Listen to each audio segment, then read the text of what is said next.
Welcome. My name is Colleen Tauke and I'm the sewing specialist here at Fons & Porter. In this Quilting Quickly tutorial, I'm going to show you how to put together the various pieces for the quilt called Brava. If you'd like to purchase our pattern, please visit our website. The quilt you see behind me, full of wonderful bright color fabrics. And you look at it and you see large stars, at least I do when I look at it. But we're going to be constructing 3 different kinds of components that will be put into this quilt. So let's break it down. This is what you see dominant, jumps out, these big stars. But what we're going to be creating actually are blocks that look like this. A square that's on point with bright colored triangles on the corners. We're going to also create this block out of all kinds of triangles. And then we're going to come out here and do the outer edge, these points that go all the way around the outside to finish out those stars. So what we're going to be working with is all these wonderful bright colors, 5-inch pre-cut squares, and we're giving it a gray linen look kind of a ground as a background to it. So working with all of these, how about working with the rainbow? Isn't that great? We are going to then start with creating blocks that look like this. In order to get to this point, we are going to be working with 2 of the pre-cut squares, and this is a fun part where you can just mix and match all the colors because it's pretty much scrambled up. It's all random. And you're going to put it using the quick square triangle method. You can put 2 of those squares together, and using a tool called a 1/4-inch seam marker that we have, you can then lay that on your square. There's a yellow line that goes down the very center of the tool. That is going to be where, that's the absolute perfect corner to corner. You're going to need to line up. The tool is made so it's a 1/4 inch wider on, off to each side of that center. And you're going to mark stitching lines. And I'm using a friction pen that's disappearing as soon as it hits heat. The ink will disappear, and it's on the back side of my fabric so I don't have to worry about a residue or anything. So I've marked then stitching lines that go across my block. I'll go in and stitch right on that line and slice down the center and have perfect triangle squares once they're pressed open like this, 2-color block. Now I have some already partially assembled here. I've got in rows, I've got the top half here. So I'm going to fold this back and you can see I've pressed my seam nice and neat to one side.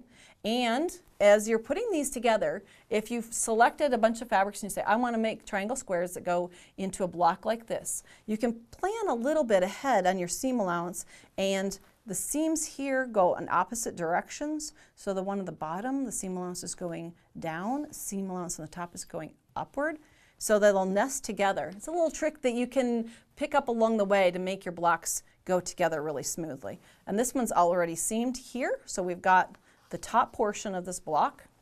So sit it side by side. I've done the same thing, putting together 2 blocks. Again, I kind of noted the direction of my seam allowances so they match together perfectly. And that gives me a really good intersection. And then you would just join these blocks together to create this style. So that's the first one. The next block that we need to create, we're going to do those outside corner points. They look like this. And in order to get to this point, it looks like 3 triangles, easy to cut. But we want to keep in mind that this piece, this background piece, that this is a straight of grain. It doesn't have much stretch. Because if we were to cut, say, a square of fabric and cut it diagonally, this would all have a bias, which would be really stretchy. And our outside of our quilt could become really distorted. So in order to cut those, and there's a diagram in the magazine, so you can, if you don't catch it all here, you can see it in the magazine. We're taking a square of fabric, background fabric. We're marking it, I've marked it, but you'll be cutting. I've marked it so you can see. I would cut from corner to corner, both directions, and those would yield the points of the pieces that you see right here. So there's bias edge here and bias edge here. So be very careful with those pieces before you start to piece. And now you've taken some of your square, 5.5 inch squares, and you've cut them in half diagonally. So you're going to be creating the piece like this. And you'll note when you lay these together, you can match up the triangles here, the outer edge. This one's going to hang off. Now as you stitch your 1/4 inch seam along, you will notice that there's a kind of a triangle spare off the end. That's what it's supposed to be like. Then you're going to open it out and you're going to add the second one. Again, come to this outside edge, match up your triangles nice and neat, and 1/4 inch seam and open out. And I'll show you on the back side where this one's stitched. 1/4 inch seam both directions. Make sure you take that time to press your blocks, keeping them nice and neat. You'll have a lot more success in the end. Now, the last piece that we need to create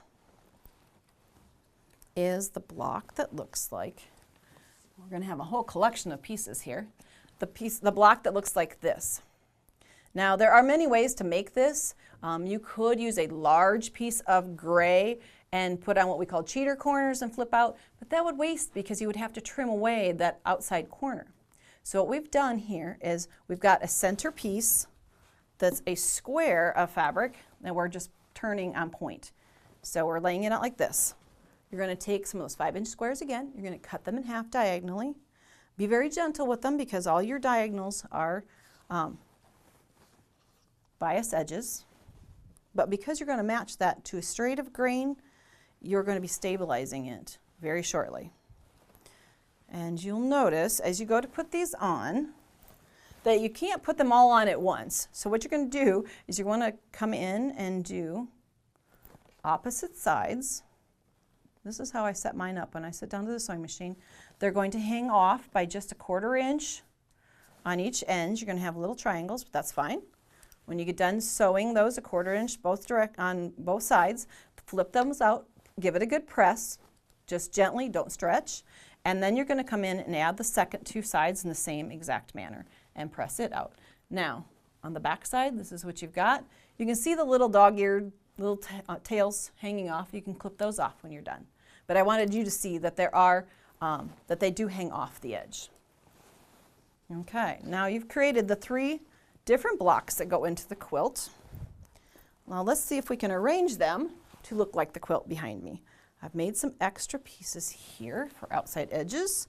There are blocks that are solid. As you join things together, we do have solid blocks here and rectangles. And then one on each corner, you have a small square. So we have a small square in the top corner. We have a star point coming in each direction off, kind of as a border. Then we go into the body of the star. You can start to see it develop now. And got a set of star points here. And then you'll have rectangles on the outer edge here that will stretch over to the next set of rows. And you can see the only thing I'm missing is the last of the star points there, so you can kind of see the rows already developing. If you'd like to see more of our Quilting Quickly tutorials, please visit our website. Thanks for joining me today.